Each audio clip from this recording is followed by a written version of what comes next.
This is Julie D. from NordoniaHills.news. The Cleveland Sports Show starts now. Welcome back, everyone. Happy Friday here from the Cleveland Sports Show. We're back here at Nordonia High School. Tons to talk about today, especially with the NBA trade deadline coming to its due date. And the Super Bowl is this weekend, Super Bowl Sunday, coming up to you from Atlanta, Georgia. We have tons to discuss, but first, as always, we're going to get into soccer real quick. This week, I'm going to incorporate something a little new here in terms of the soccer standpoint. I'm going to give you guys some of the upcoming matches that are associated in that league. Some primetime games you can see from those specific soccer leagues. So to get it started, we have Premier League. Liverpool has 61 points. They have a 5-point gap between them and the second-place team, who are Manchester City. Tottenham Hotspur still in the top race, 54 points, thanks to 18 wins, 0 draws, and 6 losses. And Arsenal and Chelsea take the 4th and 5th place spots. Arsenal with 47, Chelsea with 47 as well. Upcoming games in the Premier League for this weekend. Tomorrow, Tottenham Hotspur will take on Newcastle United. Chelsea will take on Huddersfield. Crystal Palace and Fulham United will face off tomorrow. Leicester City will take on Manchester United. It'll be on Monday. West Ham will be taking on Liverpool at 3 p.m. Eastern Standard Time. La Liga in Spain. Barcelona still hold atop the first seed with 49 points. Atletico Madrid, 44 points right behind them. And 39 points, it's Real Madrid with 12 wins, 3 draws, and 6 losses. And then Sevilla and Alaves take the 4th and 5th place positions. Notable matches for La Liga include Levante and Getafe facing it out tomorrow. Real Sociedad and Athletic Bilbao will face off tomorrow as well. Barcelona will host Valencia. Celta Vigo will play Sevilla, and Villarreal will take on Espanyol. In Serie A, Juventus still a comfortable double-digit margin between them and Napoli, who are the second-place team. Juventus has 59 points. They are still remaining without a loss on the season. They are 19-2 in 21 games, 19 wins and 2 draws. Napoli have 15 wins, 3 draws, and 3 losses. Inter Milan and Milan, AC Milan that is, take the 3 and 4th spots. Inter Milan with 40 points, and then Milan with 35 points. Roma and Sampdoria take the 5th and 6th spots. Tomorrow in Serie A, Napoli will be taking on Sampdoria. Juventus and Parma will be going at it. Genoa and Sassuolo, Udinese and Fiorentina, Inter Milan and Bologna, and another key matchup this upcoming Sunday, Roma will host AC Milan. In Ligue 1 in France, PSG still with a comfortable, similar to Juventus, PSG with a comfortable margin, 56 points, 13 points ahead of the second place LOSC. 18 wins and 2 draws. 18 wins and 2 draws on the season. No losses still. Third place behind them, Lyon with 11 wins, 7 draws, and 4 losses for a combined 40 points this upcoming weekend. Include Nimes and Montpellier. Lyon will try coming Sunday, and LOSC and the team from Nice, France will be competing. And we're going all the way back to 1898. On this day, February 1st, in 1898, who would eventually be renamed the Chicago Cubs, the recent World Series champions, they released player manager Cap Anson. Anson was a player, primarily a first baseman, with the club since 1876, and a player manager in 1879 is what he became. The Chicago Colts won 6 National League pennants with Anson as a player, and then won 5 when he was hired as a manager, but none since 1886. The Colts were 59-73 in 1897 amid considerable acrimony between Anson and team president James Hart. In Anson's absence, the Colts would attain the unofficial nickname Orphans in the press for several seasons, beginning in 1898 until the Cubs' nickname caught on fire in 1903, and the Cubs would eventually be the name that stuck with the Chicago baseball franchise. So, interesting fact for the day. These facts really do go a very long time ago, all the way back in 1898.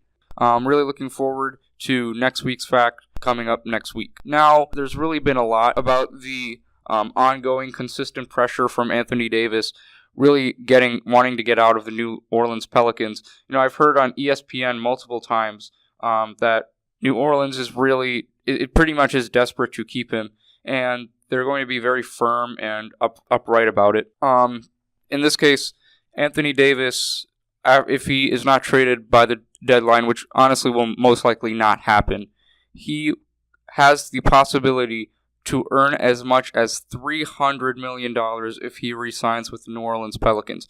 That's a 6-year, $300 million contract. Now, if Anthony Davis were to sign this contract, he would be the first player ever in the history of the NBA to be earning $300 million. Right now, Russell Westbrook is earning $217 million with the Oklahoma City Thunder. Stephen Curry just signed an extension for $200 million with the Warriors.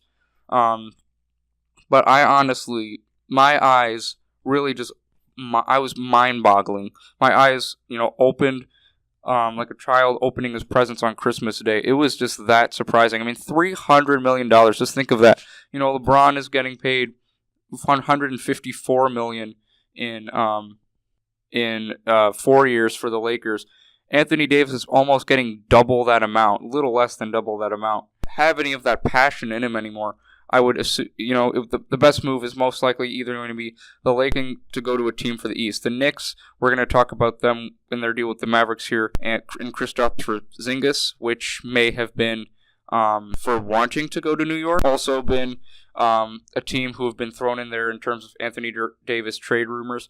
Honestly, if the Celtics are able to keep and Kyrie, the Celtics really pretty much dominate the Eastern Conference. I know we said they should have dominated the Eastern Conference this year. Didn't have the start they wanted. But if you add Anthony Davis to the mix of that, the East is really just belongs to the Celtics. They could beat the Raptors with Kawhi any day of the week. Most likely, I see Anthony Davis heading to Los Angeles this summer, this upcoming Thursday, February 7th. Please feel free to tweet at me at Nordonia Sports, Darayus Sethna. What do you think are some of the trades that some teams should make? What trades are you looking forward to the most that you think should happen? What do you think will happen with Anthony Davis? Let me know. Now, we're going to get to the Cavs here, who have had a magnificent week, to say the least. I have felt like I have not said that since LeBron was here. Oh, wait, guess what? This is the first time I'm saying the Cavs have had a great week this whole season. Very close game throughout. The Bulls were up by 2 at halftime, and then the Cavs were able to take a 28-26 point advantage in the third quarter, and then in the fourth quarter, outscored the Bulls by 3. Cedi Osman in that game had 17 points. Alec Burks and Jordan Clarkson, who are my players of the week this week. Jordan Clarkson is continuing to I don't know why he deserves to be on a better team in this league. And then Alec Burks, he's been aggressive. He's really gone out of his way. And this is the Alec Burks that I've expected to see ever since he was traded to the Cavs. He had 18 points in that Chicago game, along with 8 rebounds and 2 assists. Additionally, past Tuesday, eventually had about a 23-25 point lead on them, a 44-28 point quarter in favor of the Washington Wizards. However, the Cavs were able to hold on at the very last minute and win by 1 possession, a 113-116 victory. As if honestly, although it is a win for the Cavs in this past Tuesday, 2 in a row now, that was a very disappointing way to end the game in that fashion. Just giving up that many points, just consistently, that nervousness. The commentators on Fox Sports Ohio were talking about it as well.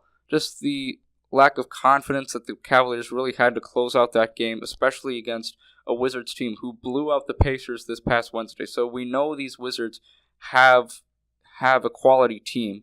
To really show that kind of performance in the last few minutes of the game, very, very disappointing for the Cavs. But nonetheless, a win is a win, and the Cavs looking to continue that win streak this upcoming Saturday, where the newly formed Mavericks with Kristaps Porzingis will come to the Q this tomorrow at 7:30.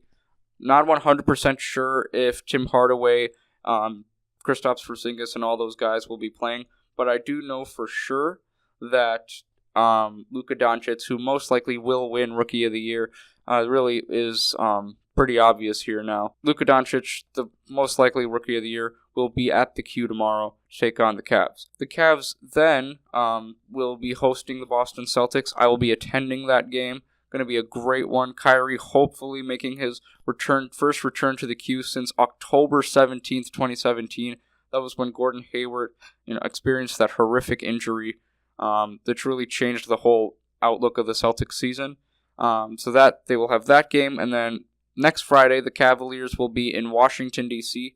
to have a rematch with the Wizards, and then the very next day it is on to Indianapolis for a matchup with the Pacers. If you remember Larry Nance's infamous buzzer-beating putback for the Cavs to win that game, 92-91. Huge victory for the Cavs. So Cavs looking to really sustain some momentum here, especially Kevin Love is a lot closer to getting back. I just put on my Twitter page of Larry G really discussing Kevin Love's most recent injury update. So definitely in the Cavs, a lot of great things to look forward to. Obviously not making the playoffs, but when healthy, I definitely think this is a strong team. Not as strong as with LeBron, of course, but this is a team that I definitely can make noise. I obviously am in a great mood because the Cavaliers are winning, and hopefully they can continue that winning streak tomorrow, especially with two more home games coming up at the Q. Now, yesterday, a huge trade involving the New York Knicks and the Dallas Mavericks occurred.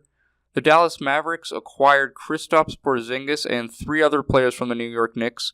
Now, the Mavericks traded away Dennis Smith Jr., Wesley Matthews, DeAndre Jordan, and 2 future first-round picks. The Knicks will trade away Courtney Lee, Tim Hardaway Jr., Kristaps Porzingis, and point guard Trey Burke. All those individuals will go to the Dallas Mavericks. Now, how does this affect each team? Well, the Mavericks honestly won this trade, to be honest here. You have Luka Doncic, you have a European sensation going on in Dallas right now. You have the phenomenal scoring of Luka Doncic, plus we know what Kristaps Porzingis can do.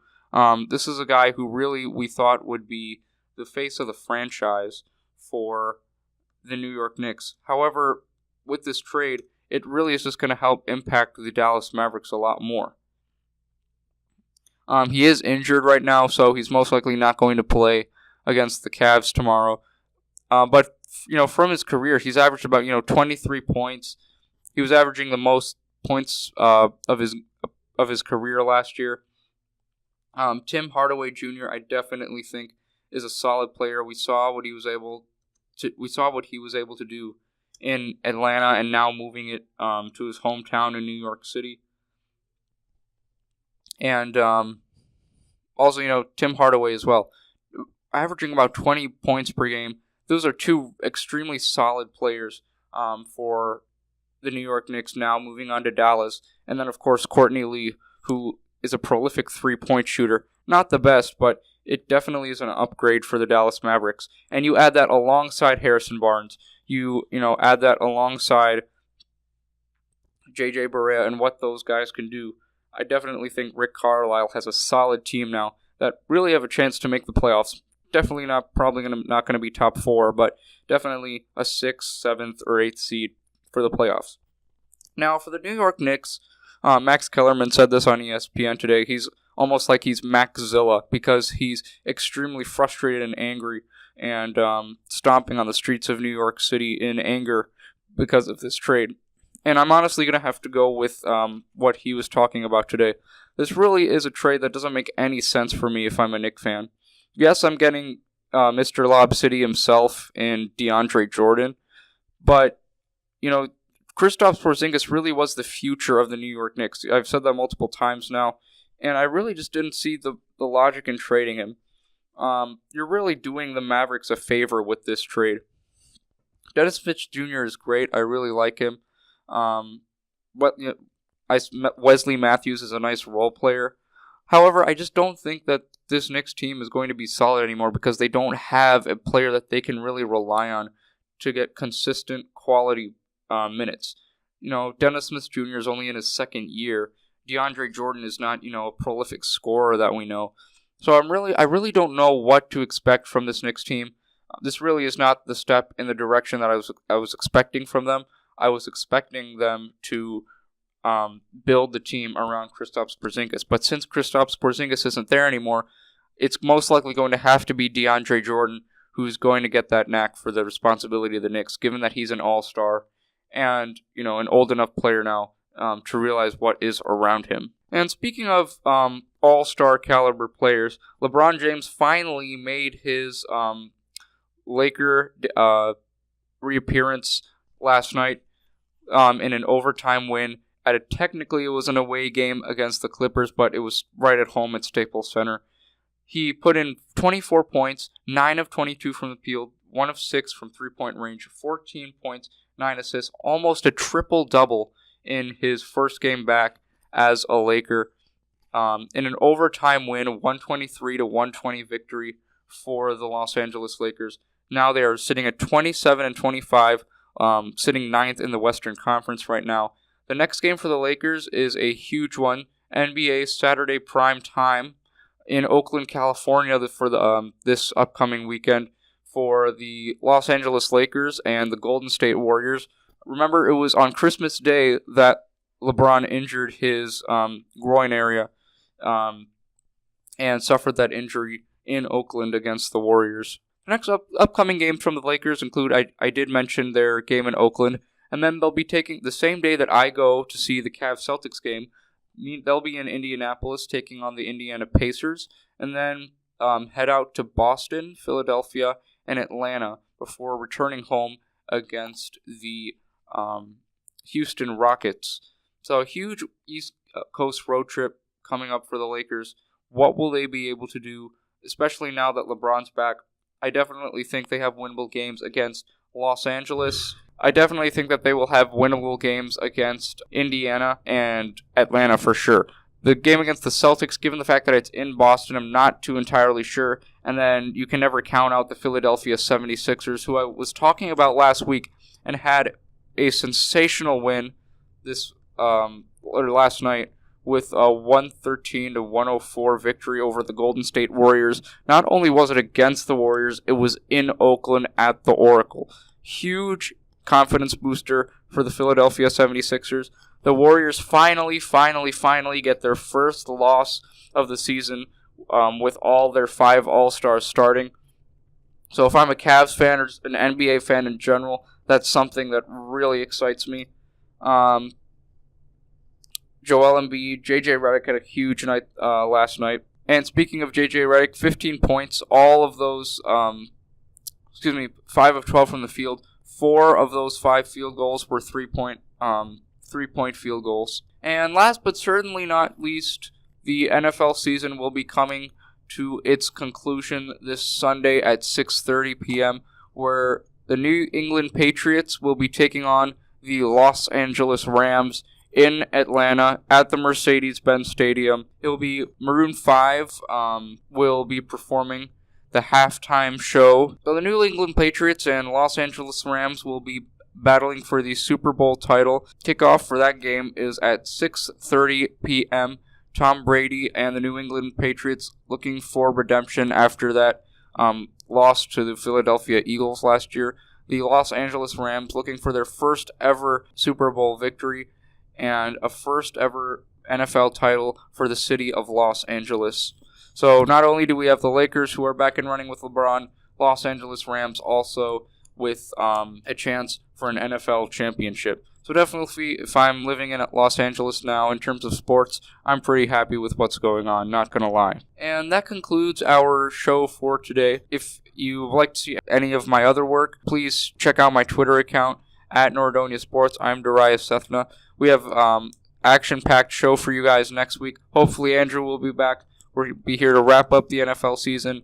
We'll be here to analyze the trade deadline for you guys, and of course talk about the Cavs as well. So stick with us. Have a great weekend, everyone. Make sure to check out not only the Super Bowl, but Lakers and Warriors Saturday primetime tomorrow night at 8:30 p.m. Definitely going to be a great one out there in Oakland. Have a terrific night, everyone.